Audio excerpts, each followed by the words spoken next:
start this one, I'm going to start with a thought experiment I've been meditating on, and I'm sure you've noticed the change in titles from the last video, from the ones before that.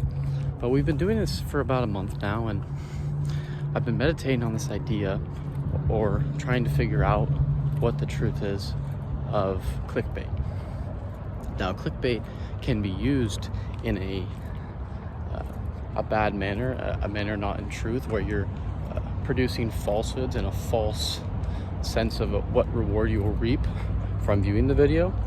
But I ultimately arrived to the conclusion that you can bait someone to click something and still give them the reward for the bait that you gave, right? So it's different than fishing, right? Because if you're fishing, you're giving the fish a false sense of hope that they will get the food, but in actual reality, you're just trying to catch them and trying to lure them in. But if I were to bait people to click, but there was no catch, and they actually got what I was saying, and they actually got the reward that I promised I would provide, then is that a bad thing? And I ultimately arrived to the conclusion that no, it's not. It's actually a good thing, because if more people are seeing more of what they want, then isn't that helping humanity? So my titles and my thumbnails, I'm never going to be the thumbnail guy. Never going to happen. But I will start to produce a title that may attract more people, but ultimately I will never produce a title that wouldn't have the reward within that video, because that to me is not living in truth.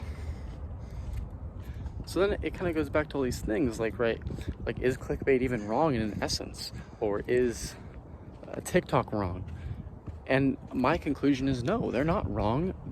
What is wrong is the people using them, because YouTube, all they do is they have, they develop a system where you can post your own content for anybody to watch that wants to watch, and then they have thumbnails for them for creators to show what their video is, and then they have descriptions for them to explain what's actually in the video.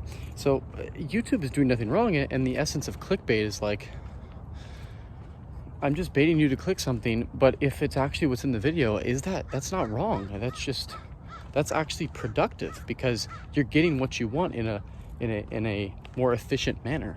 So what's actually wrong is the people using it, right? So the people that clickbait. That's why you hate get rich quick schemes or people that sell courses online. The problem isn't the course, the problem is the people. They sell this solution to your problems that they don't actually provide within the course. They say, oh, you'll make 100K and whatever, blah, blah, blah, blah. And then you get in the course and you get no value, extract no value from it. Therefore, you deem all creators that make courses in the same manner, which is that they're liars, which, they're not. And there are some out there, and there are people that clickbait, but ultimately clickbait isn't wrong if you actually provide what you say you're going to provide.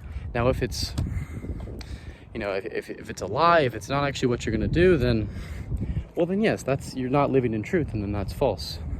But yeah, so just to kind of bring it all back, I think my videos are going to be the same. It's just going to be me teaching what I learned, and still through my journey of life, but the titles and eventually the thumbnails will be more of kind of what can succeed on YouTube, because if I do believe I'm living in truth, and I believe that what I'm saying can help people, then wouldn't I want people to see it? So therefore, wouldn't I do the best of my ability to attract the people that want to see it, that if they get that reward or that knowledge or whatever I'm providing, it would help them? And the only reason it would go too far or be unethical is if one of my titles or one of my thumbnails tried to portray something that wasn't actually in the video and you didn't actually get a reward out of. So that is where I'm going to try and draw the line, and it's a tough line to draw, I'm not going to lie. There's a lot of gray areas within it, but ultimately I'm going to try my best, and we'll see if the pleasures and pursuits of life sway me one way or another. But I guess time will tell, and you can kind of be the judge of that based off the videos. about probabilities and training, it kind of taught me about life. And it really, because everything connects to everything, right? So it really coincides or connects with the fact that you should just focus on what you can control, right? Because in trading, most people think about trading and they're like the bulls and bears, right? You think, oh, is it going to go up? Is it going to go down? And then everyone makes their opinions based off that. But your objective in trading should not be to think about it going up and down. Your objective in trading should be to think in terms of probabilities and say, okay, there's a higher probability that's going to go up, and let me manage my risk so that if I'm wrong, I don't lose all my money, and let me handle my emotions so that, where when I make the trade, I say, okay, here's where I'm wrong, and I'm not going to let price action anywhere above that change my viewpoint because of the emotion of my money being in the asset, right? So this kind of idea of thinking in terms of probabilities taught me about life as well, right? You can't control, exactly how many customers you're going to have. You can't control exactly how much money you're going to make. But what can you control?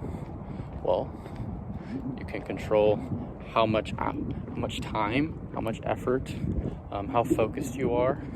If you focus on what you can control in the equation and have a strategy of an edge, you can increase your probability of success. Because the whole point of trading, right, is you have you have a strategy that has a tiny advantage, it could be 1%. You could win 51% of the time. But ultimately, if you manage your risk the right way and stay in the game, you will win over a long enough time frame, because that is how the law of probabilities works.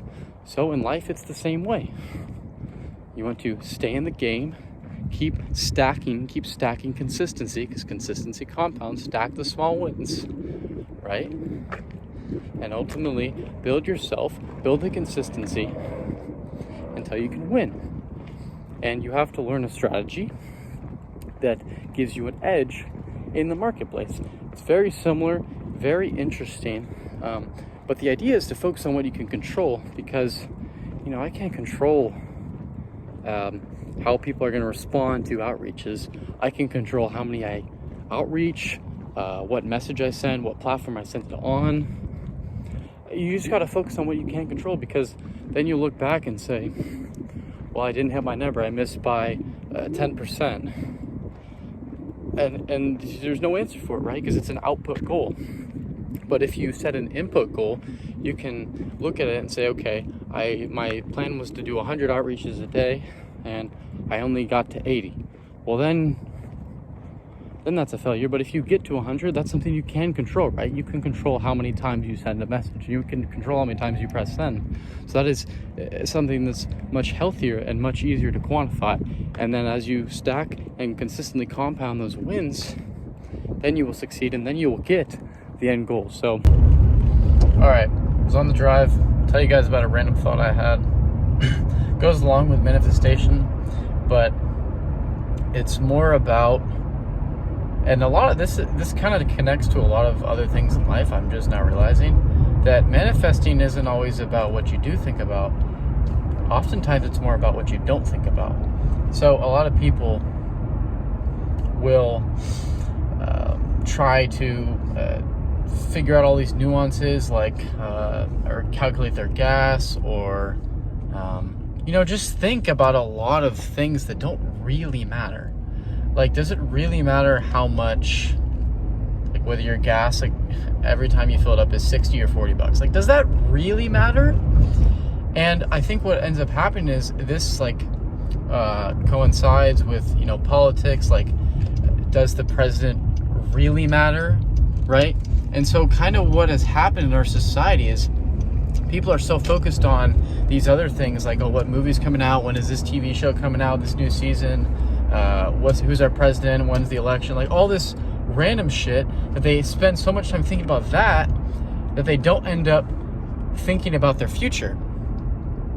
And so for you to craft a better future for yourself, yes, you have to aim somewhere, set a goal, and have input and discipline towards that goal.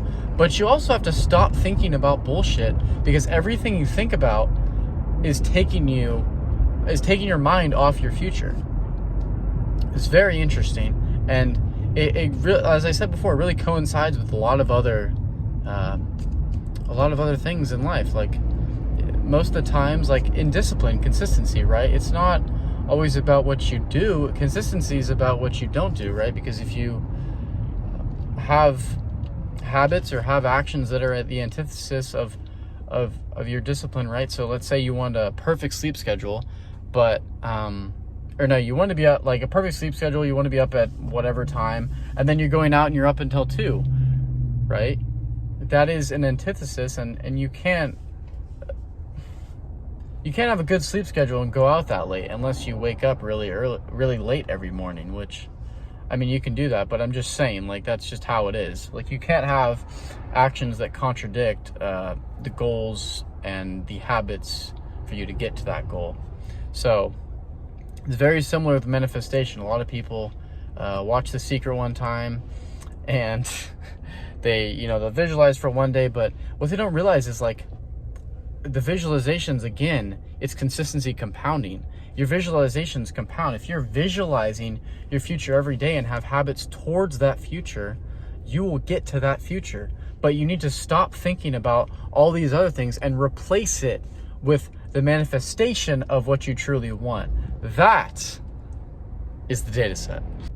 So we understand this idea of headspace, and we understand the idea that there's only a limited amount, and if you're using it on politics and all this other bullshit, what pancake they're eating, like, you're taking away from your manifestation of your future. And that's why it's easier now than ever to succeed, even though it doesn't look that way, because people are more distracted than ever. And so if you can, the distractions are harder to get around, but if you can get around the distractions, your probability of success goes up much higher than it used to. And so really it's just about getting rid of all these headwinds that they call it. And a great quote I heard by MJ DeMarco is, if it's not adding, it's subtracting. So think about all the music you listen to. What are these people saying? What message are they trying to portray? What are they trying to tell you? What belief systems are they trying to instill upon you?